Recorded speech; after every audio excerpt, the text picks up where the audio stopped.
Good evening and welcome to the evening news for today, Wednesday, October 19, 2022. I am Jemima Holmes. Thank you for tuning in. Now let's take a look at some of the lead stories tonight. CCJ overturns COA'S decision to hear election petition dismissed for procedural impropriety. UAE investors express interest in oil and gas. Infrastructure during meeting with Guyana's president. Cop dies days after being involved in accident at ENMORE. Fire threatens complete destruction of Guyana's stores, and authorities remove over 120 wild bee colonies as honey flow season continues. Now for the news in detail. Finding that the Court of Appeal of Guyana erred when it took jurisdiction to hear APNU AFC's second election petition that was dismissed by Acting Chief Justice Roxanne George, SC, on the ground of improper service on former President David Granger, the Caribbean Court of Justice has quashed the decision of the local appellate court. Fiona Morrison has our lead story tonight. Dissatisfied with the Chief Justice's ruling, the petitioners Monica Thomas and Brennan Nurse had filed an appeal to the Court of Appeal, which by a 2-to-1 majority ruling on December 21, 2021, took jurisdiction to hear the matter. Vice President Dr. Barra Jagdeo, in his capacity as General Secretary of the PPPC, and Attorney General Anil Nandalal SC, then appealed the COA's decision to the CCJ, arguing that the COA had no jurisdiction to hear and determine the appeal. Given that an election petition is given an extraordinary, special, limited, and peculiar jurisdiction under Article 163 of the Constitution to be heard by the election court, Nandalal maintained that the appellate court had no jurisdiction to entertain an election petition that never went to trial, but was instead dismissed for procedural impropriety. In delivering its ruling on Wednesday, the Trinidad-based court upheld the arguments made by Jagdeo and Nandalal. Neither is it permissible to depart from or import into, by implication, a jurisdiction not created in the article. The court emphasized that Article 163.3 circumscribes the right to appeal decisions of the High Court in election petitions to only two circumstances. The Chief Justice struck out the petition on the basis that there was improper or late service on Mr. Granger. Her decision did not fall into either of those two circumstances, and thus no appeal was possible. According to the CCJ, Article 163 of the Constitution limits appeals to be filed from decisions coming from the High Court that are commenced by an election petition only to the determination of the questions identified in that constitutional provision. The Chief Justice's decision to dismiss the petition as a nullity in this case demonstrates that what was appealed in this case was not a validity question under Article 163.1 with its restricted right to appeal, but an ordinary question of law regarding service of process as required under the Elections Validity Act and rules. Consequently, the Caribbean Court of Justice allowed the appeal and set aside the decision of the Court of Appeal. It also ordered that each party should bear its own cost. Fiona Morrison, The Evening News. Investors from the United Arab Emirates are currently in Guyana exploring investment opportunities in a number of areas, including oil and gas. More in this report. President Dr. Irfan Ali and several senior government officials on Tuesday met with the United Arab Emirates Ambassador, His Excellency Saleh Ahmad Salim Azarim Al-Suwadi, and a team of investors at the office of the President. The ambassador was accompanied by the Director of Mubadala Capital, Ricardo Paez, and the company's Vice President of Commercial Trading and Shipping, Cristiano da Costa. Discussions surrounded investment in the oil and gas sector, infrastructure, and exploring cooperation on a bilateral level. Vice President Dr. Barjagdeo, Senior Minister within the Office of the President with responsibility for Finance Dr. Ashni Singh, Minister of Public Works Juan Edgel, Minister of Natural Resources Vikram Bharat, and Minister within the Ministry of Public Works Deodat Indar were also at the meeting. The United Arab Emirates, or simply the Emirates, is a country in Western Asia that shares borders with Oman and Saudi Arabia, while having maritime borders in the Persian Gulf with Qatar and Iran. Abu Dhabi is the nation's capital, while Dubai, the most populous city, is an international hub. Since Dr. Ali's ascension to office in August 2020, Guyana has been pursuing closer ties with the UAE. In fact, in November 2020, His Highness Sheikh Ahmad Dalmouk Juma Al Maktoum of the United Arab Emirates had led a high-level delegation to Guyana for a 3-day state visit. During their stay, the UAE team had engaged in high-level talks with Guyanese officials on a number of areas of mutual interest, including oil and gas. Since then, the relationship between the two nations have grown considerably. Guyana had participated in the 2020 Dubai World Expo, during which a number of private sector partnerships were formed. Also on the sidelines of the Expo, Guyana had signed an agreement with the UAE to advance technical assistance and cooperation between the two nations. Guyana had also secured an agreement for the establishment of a Guyana Trade Office in Dubai, and had also touted the creation of a new logistics hub for the UAE in Guyana. President Dr. Irfan Ali has made it clear that the work being carried out to develop the infrastructure in All Boys Town, Georgetown, is part of the government's overall plan to transform communities across the country. Here are the details from Gerald Bryan. On Tuesday, President Dr. Irfan Ali inspected $1.5 billion in enhancement works between Saffron Street and Cemetery Road, Georgetown. He explained to the media that these works are part of the government's grand vision for community development. Provide new areas for recreation, the boulevard, the new lanes of road, the new walkway, and enhance the general appearance of the community. But importantly, this project is going to enhance the value here. And it's not only about this project, you know, we're going to look at all the cross street and all the drains in our Boys Town, upgrading them into concrete walkway and pathway and concrete roads where the space allows. We're going to clean back all the drainage. We're going to set aside a piece of land where we're going to take all the services, give people small areas to have common services so that they would not lose their economic income. So this is part of what we're doing to transform every community in our country, to bring value, to create greater prosperity, improve living standards and livelihood of everyone. The president also assured that this is not a one-off visit, but rather he will be visiting as many communities as possible.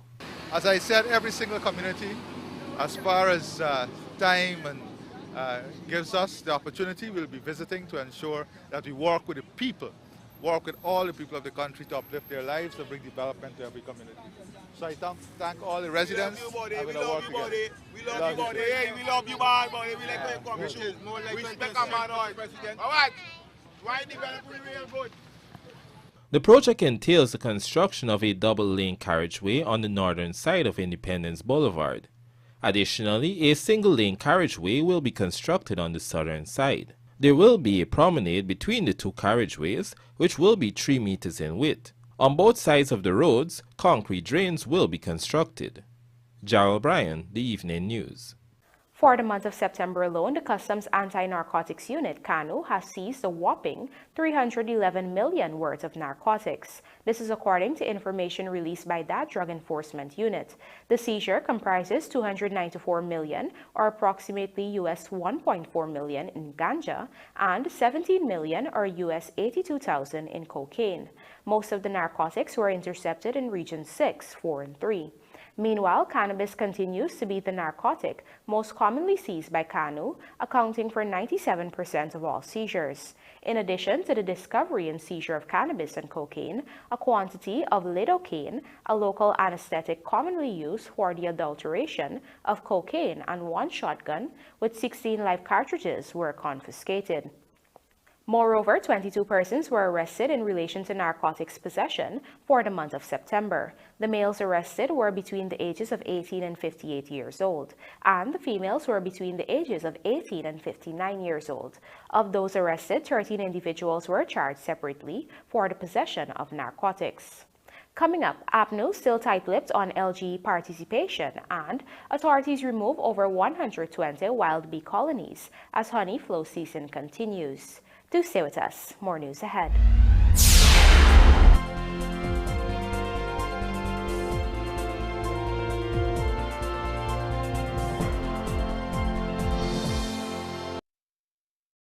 Planning a cleanup?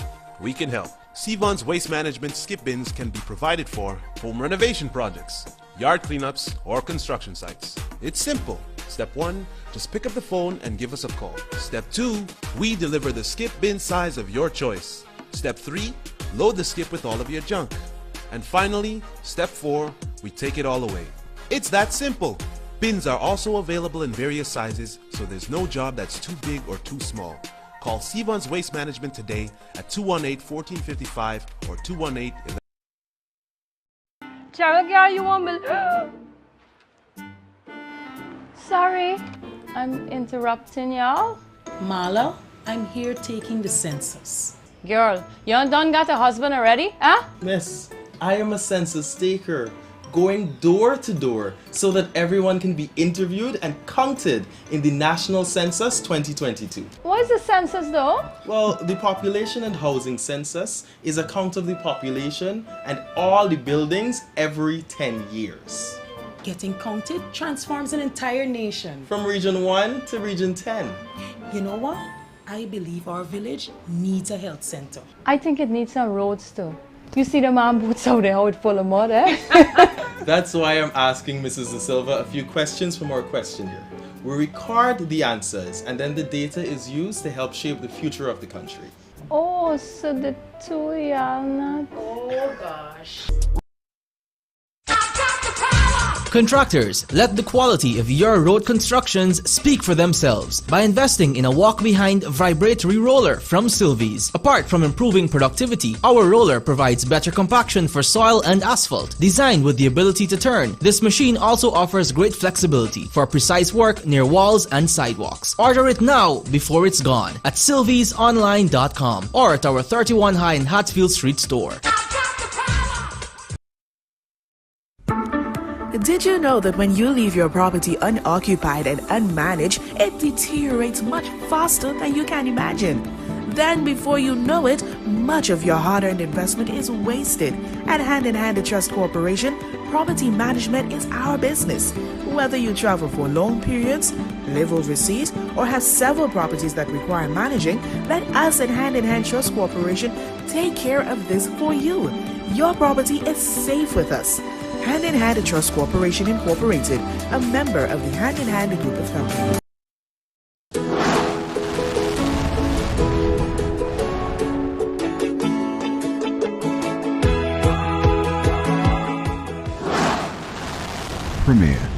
Premier insurance coverage for less. Stay safe. Sun or rain? Up or down? No one knows what tomorrow will bring, but with Premier's commercial property insurance, you'll be ready. For all risks insurance, call 223-0840 or visit premierinsurance.gy. Fuel your success. Premier Insurance. Premier insurance coverage.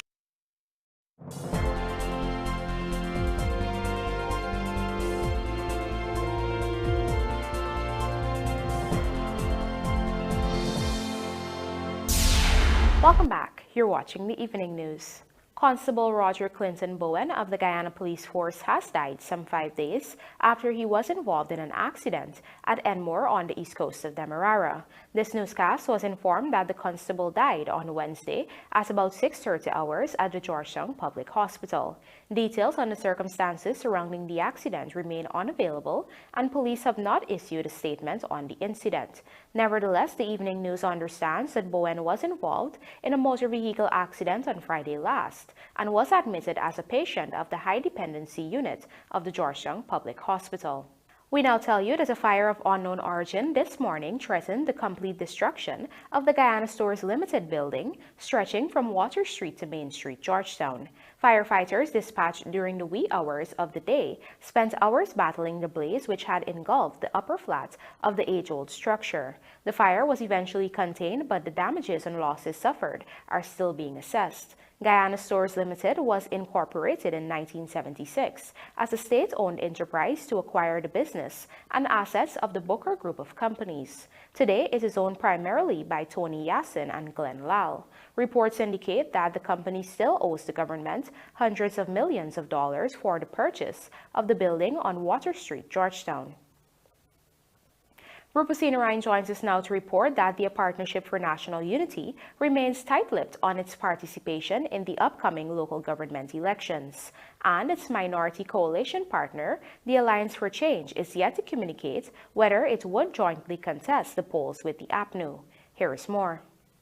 At a press conference on Tuesday, opposition leader Aubrey Norton was questioned about the APNU's participation at the local government elections as the Guyana Elections Commission continues its preparation for the hosting of the polls. However, he maintained that the party will not divulge their participation or lack thereof. The question of elections have to do with strategy and tactic, and we think strategically.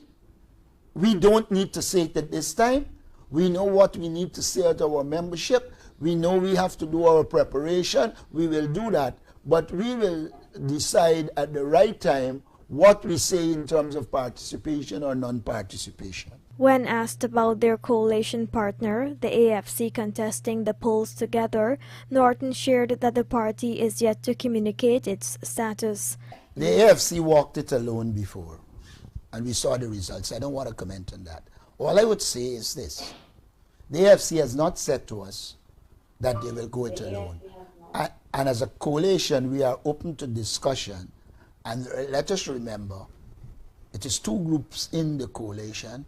If we agree, we go together. If we don't agree, then the AFC will go it alone. But they have not said that to us. LGEs, which are usually due every 2 years, was last held in 2018. At the last LGE in November 2018, the then People's Progressive Party civic opposition had secured 52 of the 80 local authority areas. This followed the holding of LGE in 2016, during which the PPPC also claimed the majority of the LAAs. Meanwhile, GCOM has dispatched a letter to the Minister of Local Government and Regional Development, Nigel Darmlal, indicating that the earliest date for the holding of local government polls is March 13. In the wake of persons being attacked by Africanized bees to the extent where some have died, the Guyana Livestock Development Authority, in collaboration with apiculturists of Guyana, has embarked on a national capture and redistribution of these wild swarms. Andrew Carmichael reports that the agencies, while acknowledging the danger being posed by wild bees, says citizens have a role to play in ensuring that their communities are safe from Africanized bees. Here are the details. Earlier this month, an NDC chairman died days after being stung by bees in Region 6, where most of the attacks have been reported. Additionally, several other persons have been stung and subsequently hospitalized after being attacked by bees. The recent increase in bee attacks has been attributed to the fact that a honey flow season is currently on, and most of the attacks on humans and livestock have been reported in Regions 4 and 6. Harry Narayan Ramdas, who was stung and subsequently hospitalized, said that the bees which attacked him in his yard came from a sawmill next door, which has several derelict vehicles. Many residential communities have what is considered bee-friendlier environments, which contribute to the bees' presence near humans and livestock. Closed and uninhabited buildings, abandoned vehicles, unused agriculture implements, discarded refrigerators, old paint, pots, areas overgrown with bush are some of the havens for bees. The Guyana Livestock and Development Authority, which falls under the Ministry of Agriculture, says a multi-stakeholder approach is needed to make the environment safe for residents and livestock. In a statement on Wednesday, the agency said it will be continuing to address the issue of wild colonies within residential areas. However, it is encouraging residents and the various NDCs to remove all derelict vehicles, equipment, and other forms of garbage which may provide housing for bees. According to the GLDA, an increase in bees around lights at night is an indication that there is a hive nearby. Persons are advised not to disturb the hives as they may result in the bees launching an attack. Persons are also being advised to refrain from making loud noises or attempt to dislodge or destroy the bees if they notice a swarm nearby. The capture and removal of bees are currently being done free of cost by the government of Guyana through the GLDA and various NDCs. For the year so far, over 126 colonies have been removed. Persons can contact the agency on telephone number 220-6556 for assistance in removing wild bee colonies. Andrew Carmichael, The Evening News. Residents of Regions 1, 7, 8, and 9 will now benefit from a number of ATVs that would help to boost healthcare delivery in their communities. Luana McAllister tells us more. The ATVs were handed over to regional health officers on Monday. During brief remarks at the ceremony, Health Minister Dr. Frank Anthony said that the donation was made possible through a loan from the World Bank. This was to aid in the response to COVID-19. Resources from this loan, we were able to acquire a number of pieces of equipment that was quite essential to our response to COVID. And we also recognize in doing some of the assessments across the country that apart from procuring equipment for the hospitals, that it was also essential that we were able to transport patients when they're sick from one point to another. The minister said 10 of the ATVs will be given to the 4 regions. Region 1 will get 3 ATVs, Region 7 will get 3, Region 8 will get 2, while Region 9 will get the other 1. As the regions receive the vehicles to boost its healthcare responses, Minister Anthony implored the healthcare workers to use the ATVs responsibly. Meanwhile, advisor to the Health Minister Dr. Leslie Ramsamy said that this is only one aspect of improving the entire country's response to any pandemic. This project is intended not just for COVID-19 but system strengthening, so we could improve our response to COVID-19 and any other pandemic. One of the focal areas was improving the transportation network in our country. Luana McAllister, The Evening News. And now for a look at the bridge report. The Demerara Harbour Bridge is scheduled to be closed on Thursday, October 20th at 1 hour for a period of 1.5 hours. Meanwhile, the Berbice River Bridge is scheduled to be closed on Thursday, October 20th at 13 hours 35 for a period of 1.5 hours. Berbice demolished Essequibo to clinch GCB Intercounty title, and Joseph and Holder help West Indies beat Zimbabwe. Details of these stories and more in the Sportcast, sponsored by MacCorp, coming up on the other side of the break.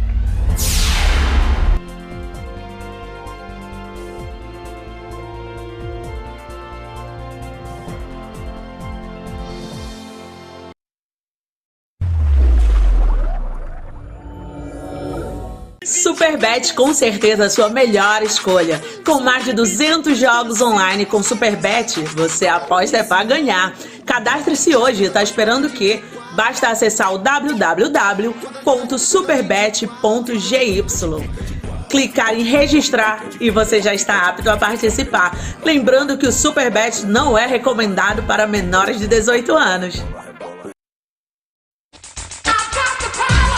Gold mining can be expensive if you don't have the right tools. Mining requires engines that can pump high volumes of water and slurry, the most tried and tested of which are Doots engines. Doots engines are among the most reliable in the world. Where can you get them? At your #1 industrial solutions provider, Sylvies. We have them in 2 to 6 cylinders, ranging from 23 horsepower to 80 horsepower. Most miners use Doots engines because they're lightweight, use less fuel, and require less maintenance because they are air-cooled. So what are you waiting for? If you can't make it to our 31 High and Hatfield Streets Georgetown location, we can deliver. Give us a call on 227-6226 or WhatsApp us on 623-7755 or visit our website sylviesonline.com. Sylvies Industrial Solution, proudly serving Guyana for over 4 decades.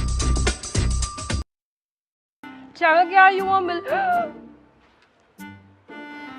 Sorry, I'm interrupting y'all. Marla, I'm here taking the census. Girl, you done got a husband already, huh? Miss, I am a census taker, going door to door so that everyone can be interviewed and counted in the National Census 2022. What is the census though? Well, the Population and Housing Census is a count of the population and all the buildings every 10 years. Getting counted transforms an entire nation. From Region 1 to Region 10. You know what? I believe our village needs a health center. I think it needs some roads too. You see the man boots out there, how it's full of mud, eh? That's why I'm asking Mrs. De Silva a few questions from our questionnaire. We record the answers and then the data is used to help shape the future of the country. Oh, so the two y'all not... Oh gosh. At John Lewis Styles, we carry only first quality men's and women's clothing, footwear, and accessories. As authorized dealers, our items come directly from the manufacturing brands and are available in all sizes and colors. What we sell was never on display in another store. It's time you know the truth about what you buy. Come visit us on Waterloo Street. John Lewis Styles. Simply different.